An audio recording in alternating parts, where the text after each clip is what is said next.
In this video, we are going to practice writing inequalities with two variables in a verbal description or from a word problem.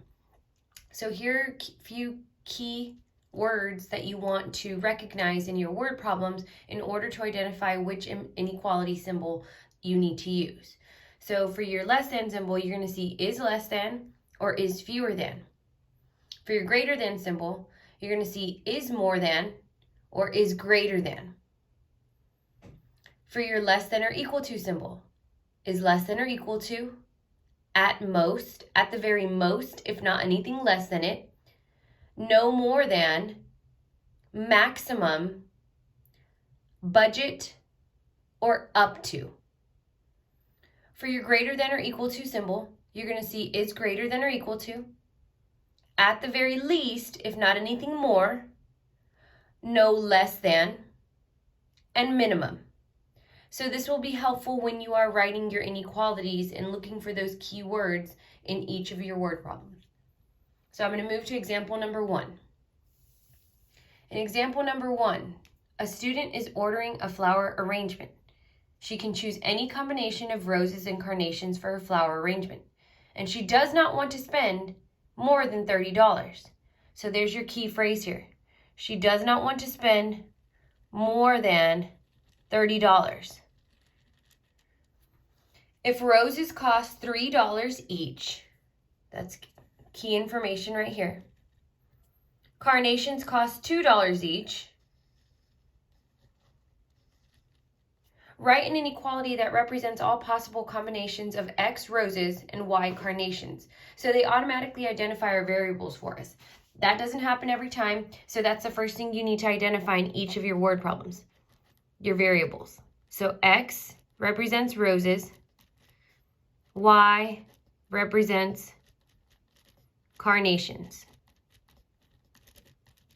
So after you identify your variables, you want to identify which inequality symbol you're going to use. Well, based on the fact that she does not want to spend more than $30, $30 is our total here.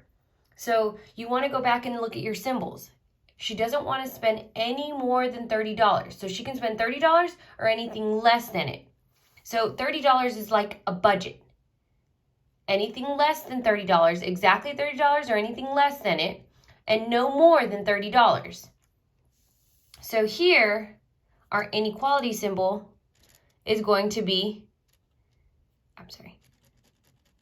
less than or equal to, because we can spend exactly $30, which is our equal to symbol, or anything less than it.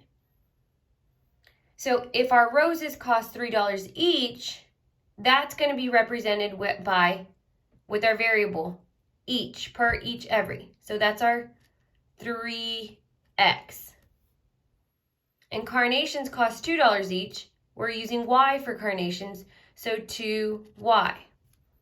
So if we combine our roses and carnations, the total amount can be no more than $30. So when we write this inequality, we're going to write this as 3x plus 2y is less than or equal to $30. And this says my combination total can equal exactly 30 or anything less than it. If you need more time, pause the video. I'm going to move on to example number 2. In example number 2, basketball fans can buy tickets for seats in the lower deck or upper deck of the Coliseum. Tickets for the lower deck cost $96 each. Ticket prices for the upper deck are $53. Write an inequality that represents all possible combinations. X is the number of tickets for the lower deck. Y is the number of tickets for the upper deck. So there's our two variables. That someone can spend a maximum of $800. So they can spend at the very most $800, if not anything less than it. So that's your key phrase here to identify your inequality. So if you don't remember which inequality, you can go back to your symbols and you can look for that keyword maximum. At the very most, they can spend $800. if not anything less than it. So we're using our less than or equal to. Again, it's like our budget. So we're using our less than or equal to symbol with 800 being our total.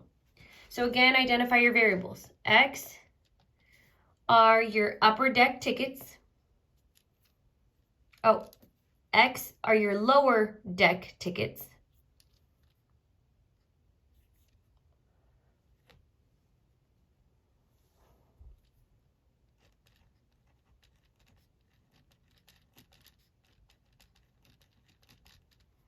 And Y are your upper deck tickets.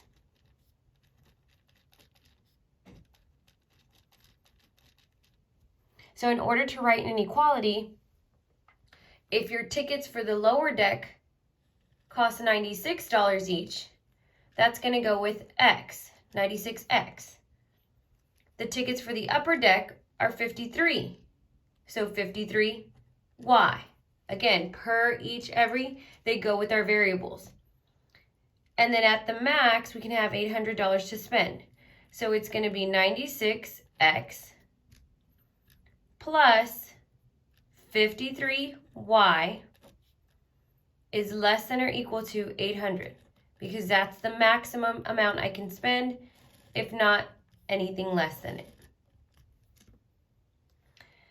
In the last example, we have, in order to raise money to attend upcoming competitions, the debate team at Arlington High School is selling apple cider and hot chocolate at a basketball game. They hope to make at least $240. At the very least, $240, if not anything greater than that. So in revenue at tonight's game, with hot chocolate selling for $1, so hot chocolate is going to be $1 each. Hot apple cider is selling for $2. And we're going to write an inequality based on this description. So again, the first thing you need to do is identify your variables. Sometimes your variables can stick with X and Y. Sometimes they're going to change to whatever variable suits this problem. So we can change our variables here. If hot chocolate is selling for $1 each, we can use H for hot chocolate.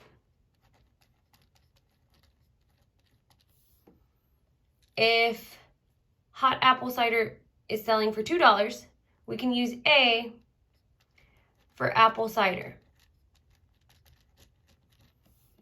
And we're going to set up our inequality from here. So hot chocolate selling for $1 each. So this is my 1H.